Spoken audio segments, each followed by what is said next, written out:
We ain't wasting no time when it's go time. You're listening to Clippers Countdown. Welcome into Clippers Countdown, your lead in to today's Clippers action. Push it to the red line. Push it to the red line. This is Los Angeles Clippers basketball. Kawhi comes up with it. Superman slam with a right hand. We about to put the energy on elevation. LA Clippers basketball on the LA Clipper Audio Network. All eyes on us, got the world watching. A pregame look at your Los Angeles Clippers. Yeah, it's time to start it up. Come on. Now, here's your host for Clippers Countdown, Adam Osler. Welcome into Clippers Countdown as your LA Clippers are in Game 4 of this 5-game roadie with the Clippers in Minnesota taking on the Minnesota Timberwolves and Anthony Edwards. Ant, who plays much bigger than his nickname would indicate, and the Clippers haven't exactly been an ant eater, having lost 8 of their last 9 games to the T-Wolves. And they've lost 6 of 7 heading into this matchup, by the way, with another loss late, this time in Memphis yesterday, where after it was a tie game at 98 with 3:40 left in the fourth quarter, the Clippers would go scoreless and lose 107-98 to the Memphis Grizzlies. And with 4 days off after this game, you wonder if that might offer a window for the Clippers to make some changes if the Clippers suffer another loss tonight. Tip-off from Minnesota between the Clippers and Timberwolves is just about 59 minutes away. Coming up here in the pregame show, we'll go back in time in Clippers Rewind. Also, Tomer Azarli from Clutch Points will be here. But up next, it's your radio voice of the Clippers and Carlo Jimenez. I'm Adam Osland, and you're listening to the Los Angeles Clippers Audio Network.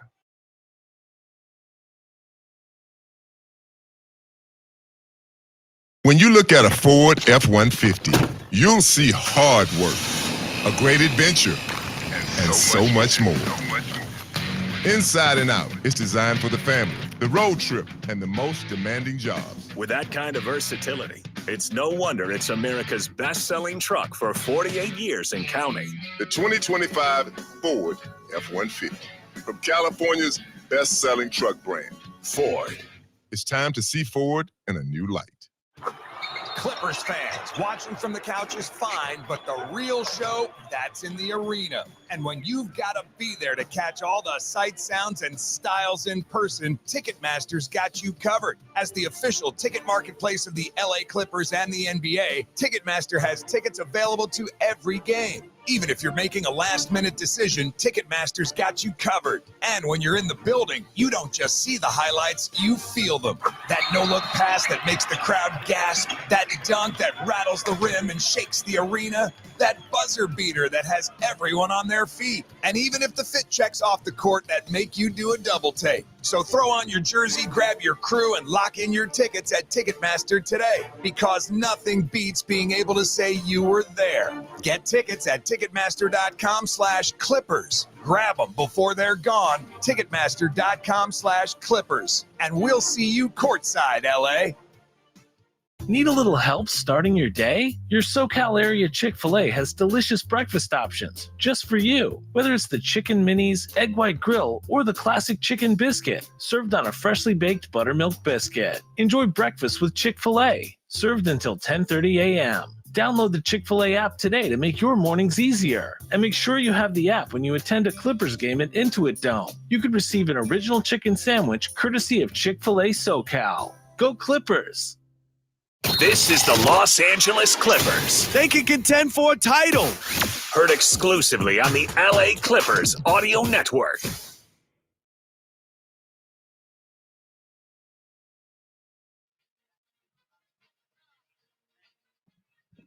Reptile. Clippers in Minnesota taking on the Timberwolves. Tip-off is just about 56 minutes away. Welcome back in. I'm Adam Osland. This is Clippers Countdown, the official pregame show of your LA Clippers. Still to come, we'll have Carlo Jimenez joining us in just a bit. But first, let's go back in time in Clippers Rewind and take things back to November 11th of 2013. The movie Dallas Buyers Club was out in theaters where Matthew McConaughey and Jared Leto won Academy Awards for Best Actor and Best Supporting Actor, respectively. And on the radio, the song Royals by Lorde was just taken off, and the Clippers were taking on the Minnesota Timberwolves, where there was a battle between two of the best power forwards in the game. Griffin has it against Love to the left hand. Love steps back. Bingo. Love got it. Oh, that's a nice little move by Kevin Love. Love and Griffin both have 7. Beautiful move. Well, I think Blake has sensed what I'm seeing. That not only is he physically more gifted than Love, but he's got more energy tonight. You can just feel it. Ball to Griffin. Wow, and curl it in. Ralph Lawler on the call there. It was an epic back and forth between two bigs. Kevin Love finished with 21, 19, and 7 assists. Blake Griffin had 25, 10, and 5. And oh, yeah, the Clippers came through with a 109-107 victory over the Timberwolves. Clippers in Minnesota tip off 55 minutes away. Second night of a back-to-back after the Clippers lost in Memphis last night. We'll talk more about that with Carlo Jimenez coming up next from Target Center. I'm Adam Osland, and you're listening to the Los Angeles Clippers Audio Network.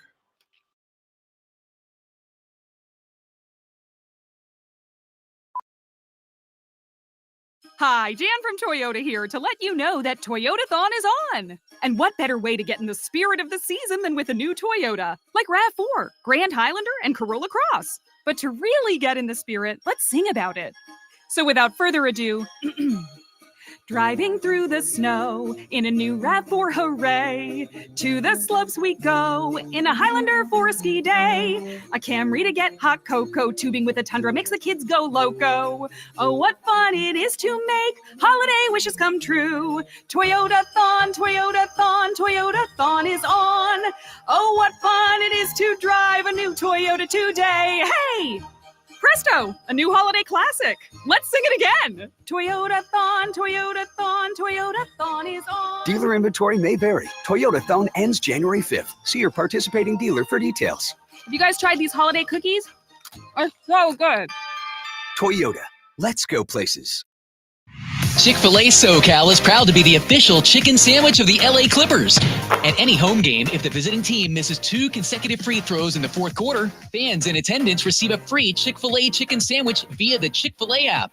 Download the Chick-fil-A app and make sure your location services are enabled to claim your offer before midnight. Download the app today for additional exclusive offers. Chick-fil-A SoCal is proud to be the official chicken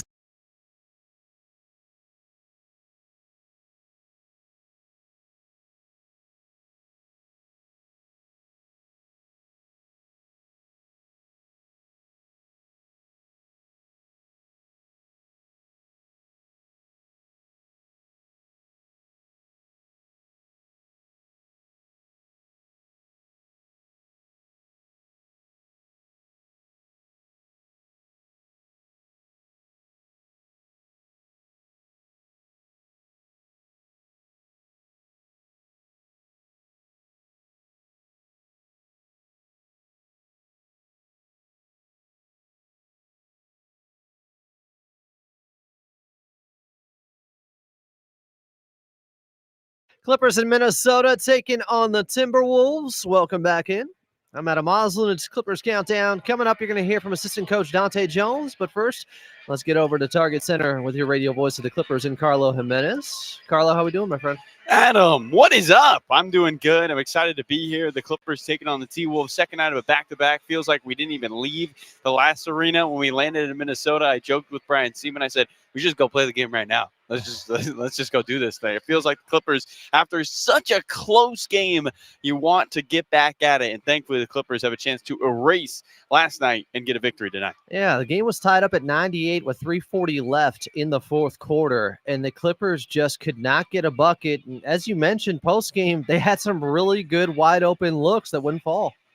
And it's just in those moments, like Nico Batum spoke to it after the game, saying those are the shots we want, and we just missed them. And it felt like that was the story. Now, if you can rewind a little bit and say maybe the 7 turnovers in that third quarter hurt you, 4 turnovers in the final, or 3 turnovers in your final 8 possessions, probably not great. But, I mean, the Clippers got fantastic looks. And Kobe Sanders and James Harden, Kawhi Leonard, and Nico Batum all missed big shots down the stretch, and that's what hurt them. And you look at Memphis and credit them; they hit the big shots down the stretch and were able to pull away. And Cedric Howard had one of his best games of his young rookie career. Sometimes it's a make or miss league. You don't want to break it down to that, but it felt like tied at 98, 3:07 to go. The Clippers can't get a single point. Got to find a way to get the offense going. Yeah, and both James Harden and Kawhi Leonard combined for 1 field goal, I believe, in the fourth quarter. So both your top 2 guys struggling like that, you don't see it very often, especially down the stretch of a ball game. the Clippers would end up coming up short. There were some positives. Second straight game where the defense looked much better on that end, at least, Carlo. Defense did look a lot better, and even Ty Lue spoke to that earlier today, saying that he felt like their defense, their last 7 of 8 quarters, has been really, really good.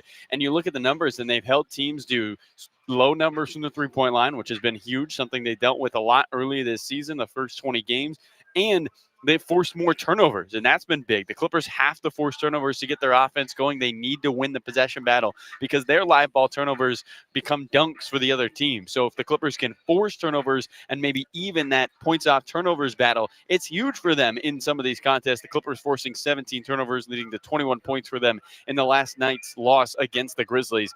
I think for the Clippers, defense has to be the calling card and has to be priority number one if you want to get back to being a winning team. And it's good to see they're taking steps towards being an elite defense. Yeah, effort was there on that end. And the Kobe's had another nice ball game. You mentioned dunks there. They had a couple of big ones there. But, Kobe Sanders with 8 points, Kobe Brown with 13 points. They have given them a bit of a spark as of late.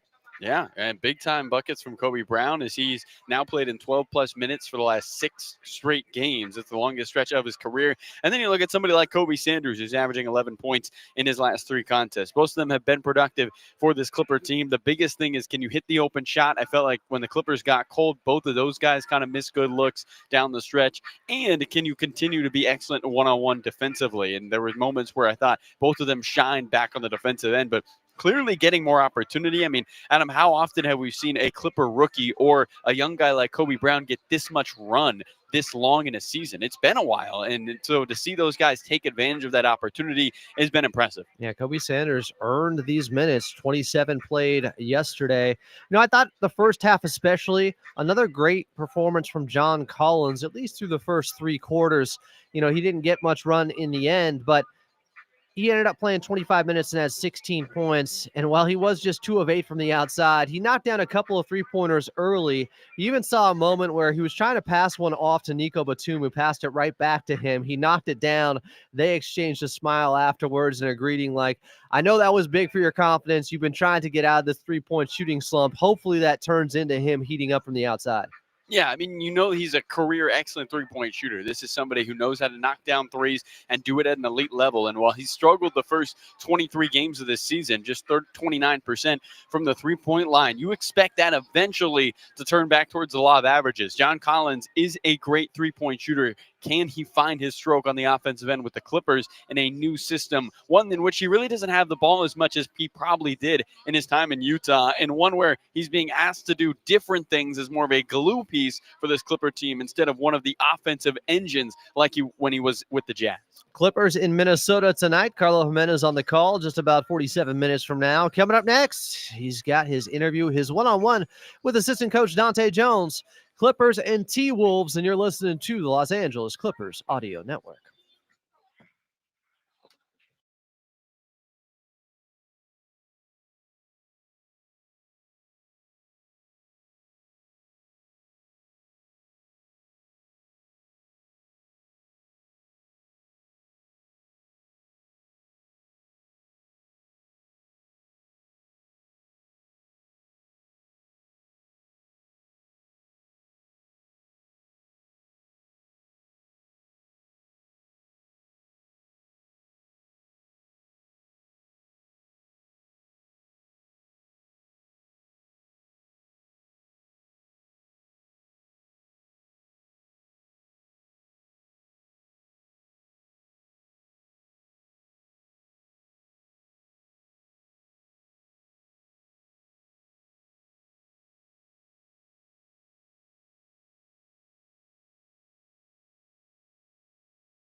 Clippers in Minnesota taking on the Timberwolves. This is Clippers Countdown, the official pregame show of your Los Angeles Clippers. I'm Adam Osland. Coming up, we will. I can hear you. We will. How? I'm being this loud. The Clippers will. Well, I'll give you the player to watch tonight. And then we'll get Carlos, and then we'll debate who had the better player to watch post-game. But right now, speaking of Carlo Jimenez, let's go back to him. Thank you so much, Adam. Here with assistant coach Dante Jones for the Clippers take on the Minnesota Timberwolves. Coach, what have you seen from this group as they've progressed the last couple of games? Seems like the defense is finding a rhythm on that side of the ball. Yeah, definitely. It was more attention to detail, more aggressiveness.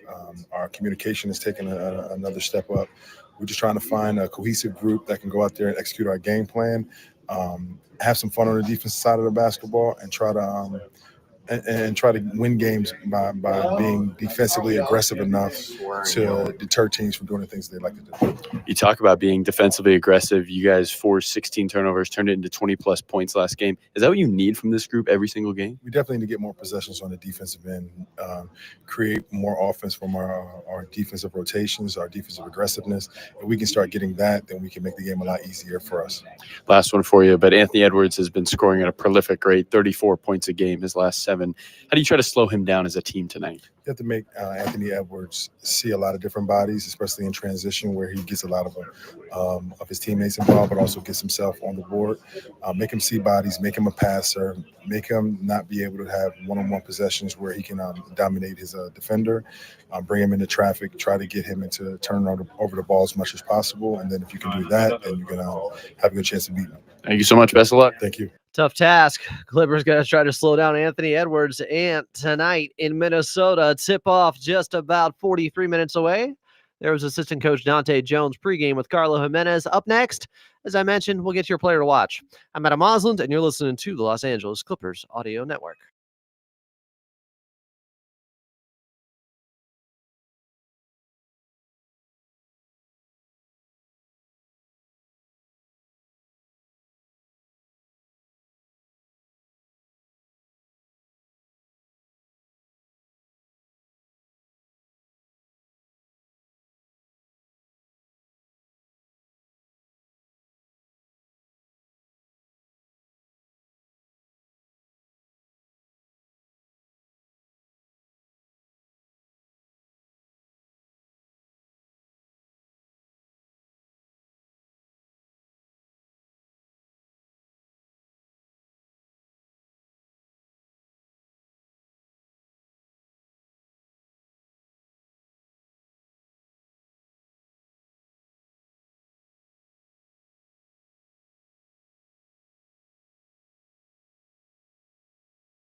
Clippers in Minnesota taking on the Timberwolves. Tip-off 40 minutes away. I'm Adam Osland. This is Clippers Countdown.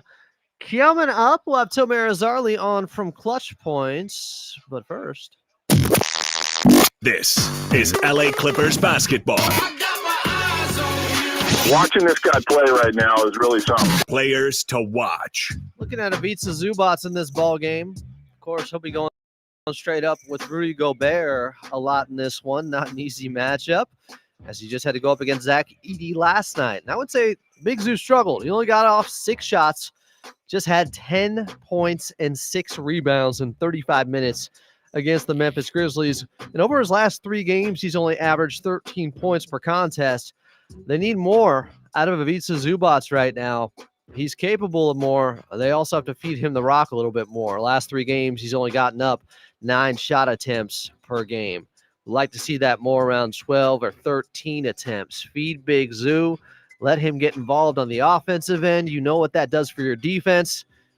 One of the best players on this team. You got to use him. Clippers in Minnesota taking on the Timberwolves. Tip-off 38 minutes away, and coming up next, we'll get to that injury report. We'll bring you some good news. I'm Adam Oslin, and you're listening to the Los Angeles Clippers Audio Network.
Clippers in Minnesota taking on the Timberwolves. Tip-off just about 37 minutes away. I'm Adam Osland. This is Clippers Countdown. Coming up, Tomer Azarli from Clutch Points will be here. But first, let's get to your injury report. For the Clippers, some good news on this front. Bogdan Bogdanovic, Bogey, is back, or at least he's probable. I think that means he's very likely to play. They need an extra ball handler, playmaker out there to help set the table, run a little pick and roll with Ivica Zubac. They have not had enough playmakers so far this season with all the injuries, and now CP3 being sent home. Kawhi Leonard, available in this contest, would be the second back-to-back he's played so far this season. Tip-off just about 36 minutes away from Minnesota. Coming up next in our Media Roundtable segment, we'll have Tomer Azarli on. I'm Adam Osland, and you're listening to the Los Angeles Clippers Audio Network.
Clippers and Timberwolves from Minnesota. Tip-off 33 minutes away here on Clippers Countdown. Welcome back. I'm Adam Osland. Coming up, we'll get your drive around the league, but join the show right now from Clutch Points. Covers the Clippers there. That would be Tomer Azarly. You can find him on X at TOMERAZARLY. Tomer, thanks for coming back on Clippers Countdown, my friend. Appreciate you having me, buddy. Appreciate it. Thank you. All right, let's talk about it. The CP3 fiasco, where it seems to get worse and worse. A Clipper fan today declared that now he's a Lakers fan. Is this a real report? I saw you retweeted it. I mean, if you want to call that real news or a report, sure. I mean, I think everyone's taking time to maximize the Clippers talk, no pun intended, over the last couple of days, and especially with Chris Paul. I mean, I think, look, the Clippers, obviously, we've said this before, but they knew the optics and what it would look like releasing Paul when they did. I think what started this, obviously, was Chris going to Instagram and announcing that he'd just been sent home. And I think the Clippers are trying to, respectfully as possible, kind of move forward without, pooping on his tenure here. So to speak. And I think they're trying to do that as best as possible, but there are some fans out there who are very upset, and, I understand it. But I think, they wouldn't have done so. They wouldn't have let him go if it wasn't, at an unbearable point or the kind of straw that broke the camel's back. So yeah. I know it's a tough situation, but everyone's trying to move on. So I guess my point is, well, it doesn't say NBA Central here on this report, but have you ever seen the fan base up in arms the way they have been the last week? I haven't. I can't remember the last time I did. Maybe it was when they traded Blake back in 2019 or 18, whenever that was. Look, I mean, this is a guy that, even when I saw the news, it's your franchise GOAT that you're just releasing. I figured, there's a better way to do it than 3 a.m. while they're on an East Coast road trip. But, I mean, I think it's a combination of things. I think it's a combination of the team just not playing up to, the standard that everyone thought they would, being up there with the Denver Nuggets and the Houston Rockets of the Western Conference. I think guys have missed time and some of the big free agent signings really haven't panned out. And I think there's been questions about, right or wrong, about the coaching staff and the front office, given, the struggles to start the year. So it's kind of a combination of things where everything's just like, piling up all at once. But, I think when you put the proper context around why they're struggling and, some of the things that are out of their control, and the fact that there's still, again, we're still a quarter of the way in the season, but still, there's still a lot of basketball left to be played. I understand why fans are upset, but I think, on some level it should, allow them to play it out and kind of see what happens here the rest of the season. As you sift through all the different reports from different outlets, like, I don't know, Kendrick Perkins, who at first seemed to be defending CP3 and asking why the Clippers did this, and now he's pointing to some things and saying, well, there was a coaching decision, and then CP3 maybe undermine that. How do you look at what's valid and what's truthful or not? What do you believe in right now? I mean, look, I've heard the same story. I heard that story, and I reported something of the liking on whatever the day after on Thursday. I thought, maybe some details weren't exactly necessary as far as what the coach was and what some of the issues were, because, again, I think the Clippers are trying to do as good a job as possible of preserving Chris Paul's legacy with this franchise without, going too far down hey, he was the problem for us. We had to move on from him. So I think we've all heard variations of the story. I think Chris Haynes reported something similar, and then we had Kendrick Perkins obviously saying something. So I think that story seems to be aligning with what a lot of people are hearing. And I think, it just reached a tipping point for the Clippers where, guys from the front office, coaching staff, and even some of the players were just, I think, fed up. When you're, I think you've been around long enough. When you're a star, you're allowed to get away with a lot, whether it's leading with an aggressive style or abrasive style, whatever. When you're the 15th man on the bench, 14th man on the bench, and you're already losing a lot of games, that can rub people the wrong way. And so I think that's kind of a good example of what we saw here. I think it just wasn't working out the way the Clippers wanted to, and for their own peace of mind, they needed to move on and try to focus on the season. What did you make of the moves this offseason? You were on with me the first day of free agency. We were celebrating the Clippers getting Brooke Lopez. I remember that was a long day. Then they got, John Collins and Bradley Beal, and CP3 came back. What were your overall feelings about the job Lawrence Frank did this summer, and how surprised are you that it's ended up like this? Well, I mean, I think everyone from top to bottom was celebrating the Brooke Lopez signing to start, because I don't think anyone thought he would be available to them. The front office was celebrating it. Fans were, and even some media members were praising him for it. So, I think on some level it was a really good move. I think what we've seen though is just, I know people don't like to hear it, but just a mix of bad luck and probably just guys who have aged or shown their age at the wrong time. Brooke Lopez, I think, has been a starter for the last 7 years in Milwaukee. Championship team in 21. That was a really, really good player. And so it appears as though, and I'm not certain of this, but it appears as though that team in Milwaukee with Giannis kind of holding down the fort in the middle may have been covering some of his weaknesses, the last couple of years.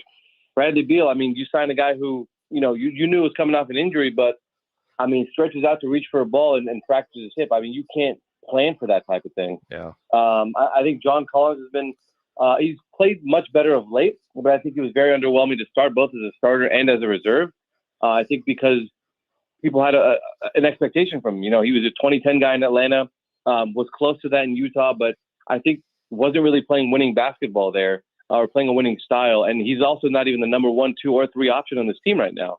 And so that in itself is an acclimation process that this takes time. There's nothing outside of actual game reps and messing up that, can actually fix that.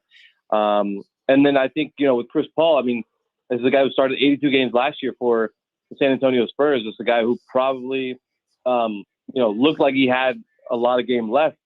But when you saw him play this year, I think he shot 32 from the field and close to 25 from 3, if I'm not mistaken.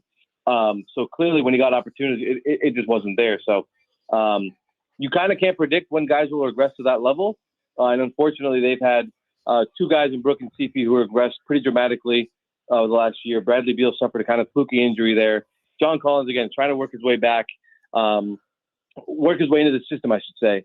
But then again, you have Derek Jones Jr. going down with an injury. Bogdan Bogdanovic, who is kind of the fill-in for Bradley Beal, he's dealt with a hip contusion for, 10 or 11 games now.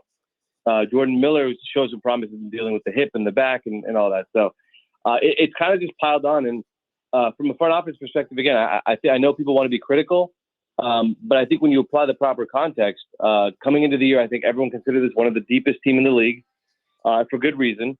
And, for one reason or another, they just haven't been able to put it together yet. I know there's still time, but clearly the pieces that they put together on paper have not worked that well on the court. And so from there, you try to regroup and play the guys who are working together. You've seen a lot of the young guys, and try to figure out what does work from there, because clearly some of the moves they made and thought would work have not worked. Tomer, considering they have 4 days off after this, and last week at the press conference, Lawrence Frank was speaking to CP3 being sent home, but he was also fielding all types of questions, and I think said something to the effect with you guys in the media of, if I'm wrong about the roster I've constructed, we're going to be very aggressive in trying to fix it. Let's say they lose this game and they're 6-18 now. They got 4 days off. Could this be that window where they start to really shuffle some things around and maybe make some moves? Yeah, so I think that December 15th date is the one to watch, obviously, when a lot of free agents who were signed this past offseason are eligible to be traded. I think one of their first moves will probably be to try to convert Kobe Sanders to a standard contract. He's been phenomenal for them, a glue guy whenever he's played. And so I think they'll want to convert him to a standard contract first and foremost. But beyond that, yeah, I think you start to kind of see what's available, what's out there. I mean, I'm sure they've had conversations already with some teams about certain guys or what they can do. They are pretty restricted, though, with the first apron. They're right at the first apron line. And so even just waiving Chris Paul doesn't really do much for them at the moment. I think there should be aggressive, trying to reshape this roster heading into the trade deadline. Kawhi, when he's healthy, still looks really good. I think James has shown phenomenal flashes this year, and he's also shown that he's been a little bit worn down. Again, Zoo has been great. I don't think they've gone to him as much as they could have, but he's had some really good games as well of late. So the core is still there. You have the glue pieces around those guys as well. But again, this is a team that everyone thought would be really deep and really good. It just hasn't fit. And sometimes you do need to see it on the court to know that it doesn't work out like you thought it would on paper. And so I expected to be active. I mean, yeah, Lawrence did say they'd be aggressive, but he also said it's with regards to the wins and losses, it's much more of a results-based league, obviously, but their process just hasn't been good. They've been getting back cut and being put in extra rotations defensively and haven't trusted the pass at times offensively. And so there's a bunch of issues that they're looking at. And I think they're going to obviously use a trade deadline to clean up as many of those as they can heading into hopefully a play-in opportunity in April. Last one for you here. Tomera Zarley from Clutch Points is our guest. Is anybody off the table right now? I believe we saw from your colleague Brett Siegel that there could be interest from the Boston Celtics in trying to trade for Ivica Zubac in a trade package involving multiple firsts and Anthony Simons. Is there anything you can report on that end? I mean, I'm sure there's interest, but for the Clippers to trade a guy who's essentially homegrown in Ivica Zubac, I think would require multiple firsts if they can even get that. He's in the prime of his career, playing the best basketball of his career, become a complete two-way threat on both ends of the floor. So, I think I can't speak to Brett's reporting exactly, but we have discussed that briefly. But I think teams are going to be aggressive to try and pry guys from struggling teams. We've seen them. We've seen the Clippers do that before with other teams, and I'm sure other teams will try that as well. But these next 2 months here into the trade deadline will be very interesting because I know the Clippers still feel like they have a chance here once they start playing cleaner basketball on the court. And so I am very curious to see what they feel like their moves need to be approaching the trade deadline. But, Zoo is obviously a very talented player. I'm sure there's no shortage of teams out there who want him and would love to have him. So, again, I don't know if anyone necessarily is off the table, but if there is an off-the-table person, I would guess that it's Ivica Zubac. He is. Yeah. Tomera Zarley from Clutch Points. Follow him at TOMERAZARLY. Tomera, appreciate the insight, the analysis, and the reporting as always, my friend. Thanks for doing this here on Clippers Countdown. Of course. Thanks for having me, man. Appreciate it. Quick time out here as we get set for the Clippers in Minnesota, taking on the Timberwolves. Tip-off just about 20 minutes away, and we'll get your drive around the league next, right here on the Los Angeles Clippers Audio Network.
Oh, no. Clippers in Minnesota taking on the Timberwolves. Tip-off just about 18 minutes away. I'm Adam Osland. This is Clippers Countdown, the official pregame show of your LA Clippers. Coming up, we'll get back to Carlo Jimenez here, but let's get to your drive around the league. And it's brought to you by Toyota. It's the Here and Now sales event at your Toyota dealer. The clock is ticking. Do not wait to grab one of these deals. Okay, a little bit earlier in Brooklyn, we got a final where Michael Porter Jr. has been having a heck of a season. Granted, they're 6-17. Wait a second, that's the Clippers record. Yeah, the Brooklyn Nets would win 119-101 at home over the Pelicans, and Michael Porter Jr. had 35 in the victory. Second quarter action in D.C., Hawks leading the Wizards 37-30. Jalen Johnson, who the Clippers missed in their last visit to Atlanta this week, already has 11 of the 37 points in that ball game. Just tipping off. Oh, why do these two logos look familiar to me next to one another? In Cleveland, it is the Cavaliers taking on the Golden State Warriors. That is just tipping off right now. Same in Detroit with the Pistons hosting the Milwaukee Bucks. And coming up a little bit later, it will be the Kings visiting Miami and the Heat and Norman Powell, who's averaging 25 points per game. And also later in Dallas, the Rockets will be taking on the Mavericks. Anthony Davis, just 2 points yesterday, 1 of 9 shooting, and he played 25 minutes in that ball game. Not sure if he'll be available for this one. The Houston Rockets, though, are 15-15. Dallas Mavericks, 8-16 on the season. Clippers visiting the Minnesota Timberwolves, who are 14-8 at Target Center. It's been a bit of a house of horrors for this Clippers team. They have lost 8 of their last 9 games against the Timberwolves and Anthony Edwards. Looking to change that? Tip-off just about 16 minutes away. Coming up next, Carlo Jimenez right here on the Los Angeles Clippers Audio Network.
Like a bubble. Baby. Clippers in Minnesota taking on the Timberwolves. Couldn't help myself there. Daniel West with the tunes here, our producer here on Clippers Countdown. Coming up, we'll get to your keys to victory as we're just about 13 minutes away from tip-off. But first, let's get back out to your radio voice out in the cold. Carlo Jimenez, Carlo, let's talk about these Minnesota Timberwolves. They're more adjusted to the... Okay, they're playing indoors. Everybody will be fine. But this team, as of late, getting big production from Anthony Edwards. He might vault himself into the MVP conversation now. I mean, averaging 34 points a game, Adam. And before his 11-point performance Thursday in New Orleans, he was averaging 38 points over a 6-game span. That is unbelievable stuff from Anthony Edwards. You talk about somebody who is vaulting himself into the MVP conversation. He's also maybe in the conversation for clutch player of the year. Only Shai Gilgeous-Alexander has more points per game in the clutch, but Anthony Edwards has played a lot more clutch games than Shai. So it has just been really impressive to see him year after year elevate his game and continue to do it at an elite level for this Minnesota team. He's averaging a career high in assists per game, really finding his teammates a lot more while still scoring at that elite level. How has Julius Randle been now, a little bit more acclimated to this ball club? He's playing some of his best basketball in a Minnesota Timberwolves uniform. I mean, averaging the second most points on the team at 22. He had a team-high 28 last game. He even said it this offseason. This is the happiest he's been in a long time in his career, and I really think it's because he's playing his ball. I mean, Adam, he leads the team in assists per game at nearly 6 a contest. He's second on the team in rebounds per game. He's kind of doing it all for this group, and it feels like him and Chris Finch are in sync, in lockstep, if you will, every single night. Randle playing excellently for Minnesota after signing a big 3-year, $100 million contract this offseason. All right, let's head back to the Clippers now. My player to watch in this one, Ivica Zubac, after he had just 10 points yesterday against Memphis and Zach Edey. Doesn't get much easier going up against Rudy Gobert in this ball game. Just seems like Ivica Zubac is due a little bit. Over his last 3 games, has only averaged 13 points per contest.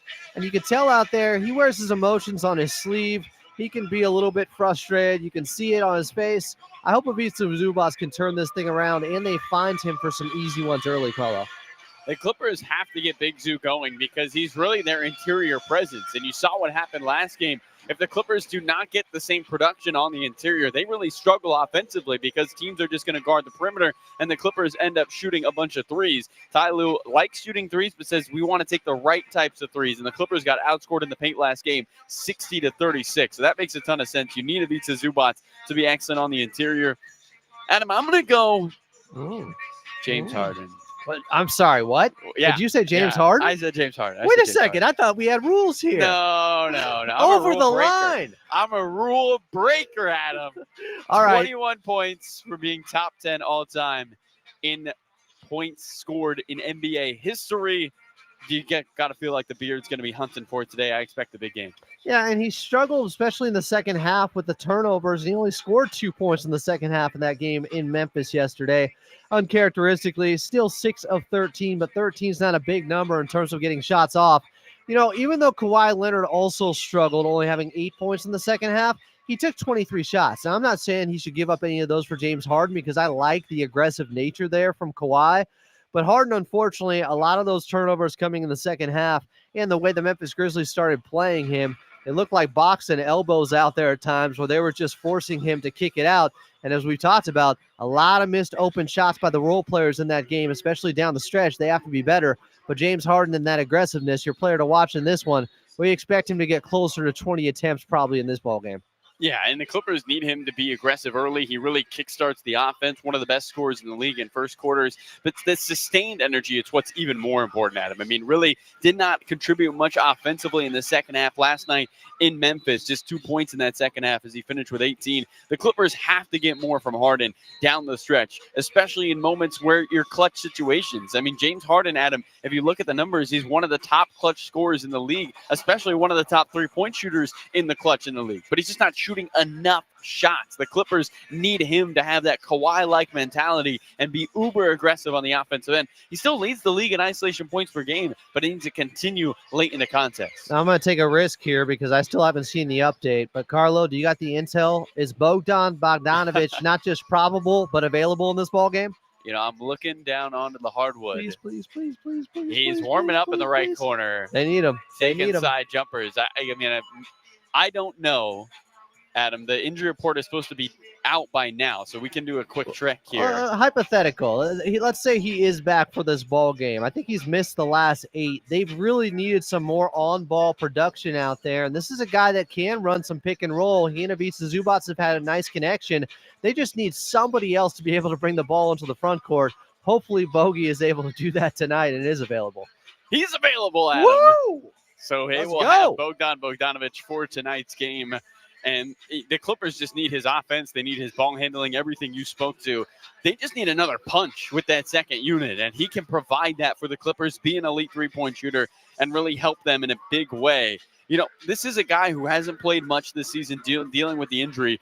And the Clippers have really missed him, I think, more than people thought coming into this season. He has clearly been needed with that second unit, especially scoring the ball. Let's see if he can be an extra punch for the Clippers, some caffeine off the bench. Carlo Jimenez on the call. Tip-off just about 8 minutes away from Target Center. Clippers taking on the Minnesota Timberwolves.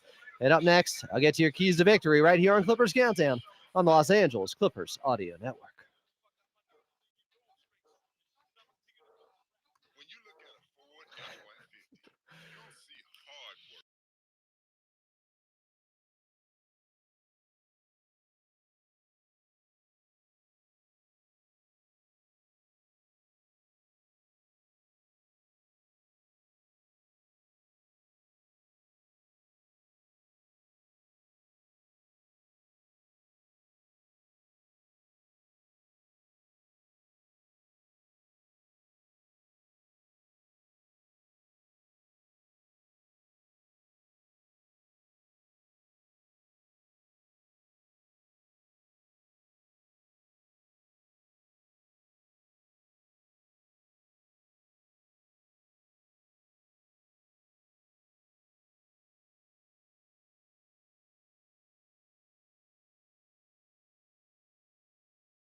Clippers in Minnesota taking on the Timberwolves. Tip-off just about 5 minutes away. Welcome back into Clippers Countdown. I'm Adam Osland. Coming up, Carlo Jimenez is on the call, but let's get to your keys to victory. You know, there's quite a few between these two teams. It starts, I know you guys aren't going to believe this, but to me, you got to watch out for Jaden McDaniels. He's not just a defender anymore. He's getting 15 points per game. But if you look at the splits from Jaden McDaniels in wins and losses with the Minnesota Timberwolves, he's shooting 55% from the field in wins versus losses at just 48%. And a lot of that is because from the outside, he's much more deadly, shooting 55% from three versus 34.5% from the outside in losses. So when they're winning ball games, Jaden McDaniels is much more involved on the offensive end. I know it starts with Anthony Edwards, but there's only so much you can do against him. You can't let some of the role players like Jaden McDaniels start to get going in this one. But for the Clippers, we've seen improvements defensively the last couple of games. They didn't lose that game on defense yesterday. It was their offense letting them down, only giving up 107 points to the Memphis Grizzlies. In today's NBA, that's actually not much. I think the worst team in the league averages 105 points per game. 107 wasn't the problem. 98 was from this Clippers team. And really, it was just in the last 4 minutes. You go scoreless there in crucial clutch time moments. That's how you lose a ball game quickly. Now, they were, as we talked about all pregame, able to generate a lot of good looks from the outside. 3 open three-pointers from Nico Batum, from Kawhi Leonard, and Kobe Sanders weren't to be. The process wasn't bad, but you got to get results at this point when the Clippers are 6-17 on the season, and they quite simply need more from their superstars. I know there's a lot on the plate of James Harden. Hopefully, as we just talked about with Carlo Jimenez, Bogdan Bogdanović being back and available will help him out, alleviating some of the ball handling duties when it comes to bringing the ball into the front court. That can work wonders for James Harden, because I think there obviously is a connection to him seeming to not take as many shots or not shoot as high of a percentage later in ball games as maybe he starts to wear down. Very good in the first couple of quarters, but he tires out. There's too much on his plate. Hopefully Bogey can help him there, because he and Kawhi Leonard combined for one made field goal in the fourth quarter of that game yesterday in Memphis. You're not going to win ball games when you have Cam Coward out there able to beat you up. He ended up with 23 and had 11 of his 23 points in the fourth quarter, outscoring James Harden, Coward did, and Kawhi Leonard combined in the final period of that ball game, where Kawhi only had 8 of his 24 points in the second half. James Harden only had 2 of his 18 points in the second half. That's why Carlo Jimenez picked him as his player to watch. It's probably too easy of a call. We understand that, but James Harden is due for more of a breakout and just more consistent scoring throughout the 4 quarters. Now, I did see a little bit of a concerning stat earlier today. This came from Joey Lynn from Sports Illustrated, joined us a couple of days ago talking about the Clippers and the Chris Paul situation, but they've been outscored by 47 points in the minutes where Kawhi Leonard, since he returned and has been on the floor with James Harden. James Harden, since Kawhi Leonard has returned from injury, has been shooting just 38% from the field and 28% from the outside, and they've been outscored by 47 points in those minutes and are 1-6 in those games together on the season. They're 4-9 when James Harden and Kawhi Leonard have both played. Now, I don't want to take too much out of it, because overall they're 6-17. You'd expect them to be better when both those stars are available. They are tonight in Minnesota. Hopefully they find that chemistry in the cold, taking on the Timberwolves. Tip-off from Target Center is just about 3 minutes away with Carlo Jimenez. I'm Adam Oslin, and this has been Clippers Countdown right here on the Los Angeles Clippers Audio Network.